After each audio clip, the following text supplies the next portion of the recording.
We're also going to be talking to the management of InfoEdge today. We've got the stock up 27% in 2 weeks. So what's the outlook going forward? I mean, earnings were just out, just about a week ago or so. But let's speak to them about what else is driving that counter. Mr. Thakkar joining us this morning. Mr. Thakkar, thanks so much for being with us. The stock has really been a buzz, post earnings. It's stayed, in fact, particularly active.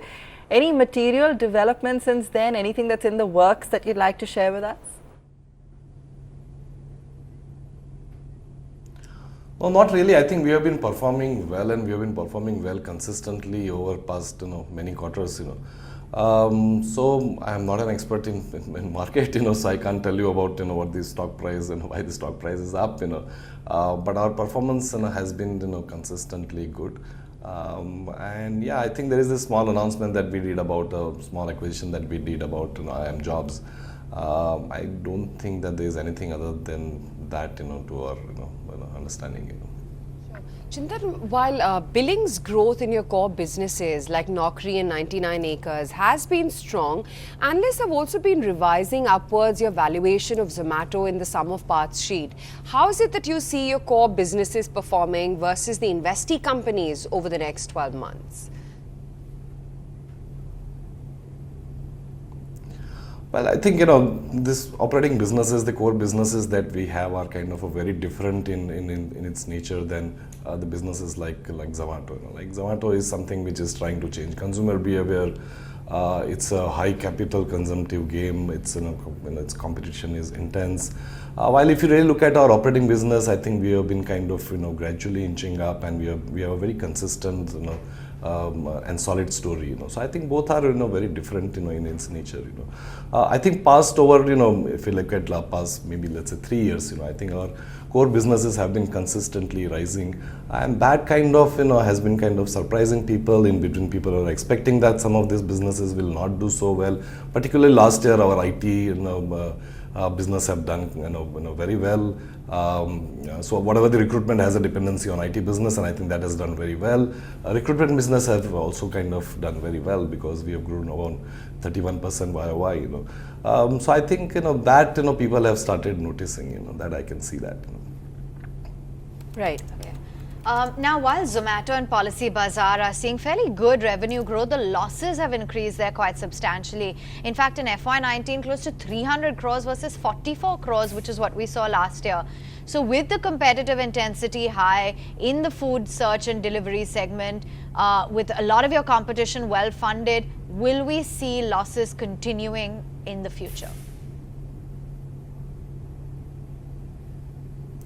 I think the right way to look at some of these losses, is that these are the investments happening in expanding the business. So it's a growth capital which is going into business, and that because the nature of internet businesses are that most of the investment happens by through P&L. It's an operating expenses, and that's why you continue to see the losses. So if the market continues to grow the way it has been growing in the past, and if the competitive intensity also remain the way it is, I see no reason why it should kind of come down. Obviously, everybody is trying to get more and more efficient, but by and large, the growth will really drive what the losses would be.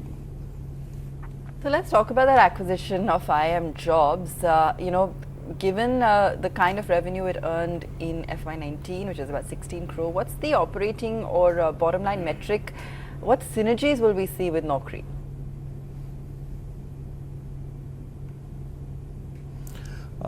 In terms of bottom line, it's kind of break even. In fact, they had made a small profit in March 2019. But actually, the brand IM Jobs is probably much bigger than what it is being reflected by its revenue and operation. And I think that's where the real synergy and that's where the real opportunity lies.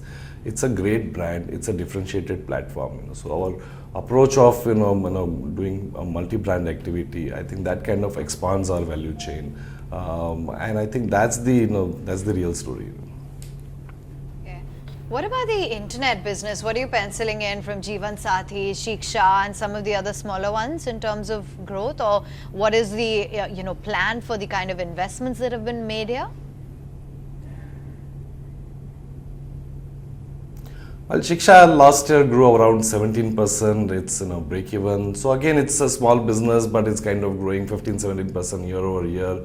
Competitive intensity is not very high, so we are gradually inching up over there and getting more and more, gaining more and more in terms of leadership. Jeevan Saathi is a different business, and that's why there is competitive intensity is very high, and we are actually investing much more in brand, and we grew kind of about 10% last quarter. But competitive intensity remains very high over there, and I don't see that kind of reducing in at least next 1 or 2 years. Right. Tell us about your marketing spends, because they were at 50% higher in FY19, and as you've indicated in the conference call after the earnings that they're going to continue to tick up in FY20 as well.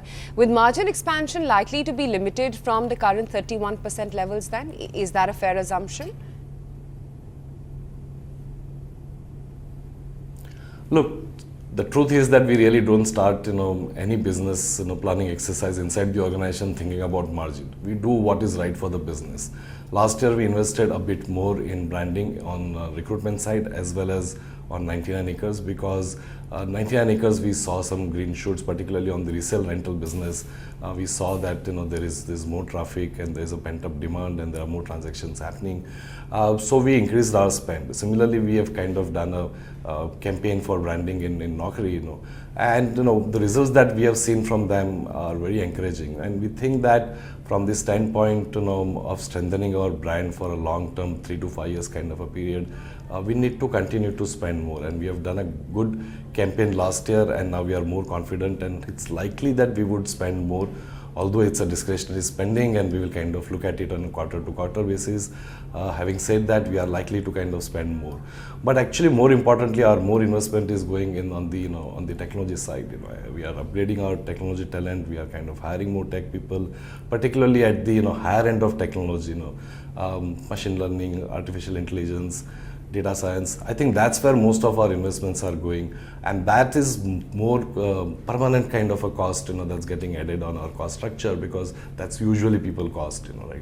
So I think from cost standpoint, cost structural standpoint, I think is the technology cost, which is a much addition to our cost than the branding cost. Having said that, if we continue to grow in 20s or even more than that, we might be able to absorb it. If it is much less than that, then there could be more pressure on margin. We'll see from quarter to quarter how it goes from here. Thanks so much for joining us and sharing some of the latest ongoings there at the company. The stock, as I said, currently in favor with the markets and looking good right now. Thanks so much. Let's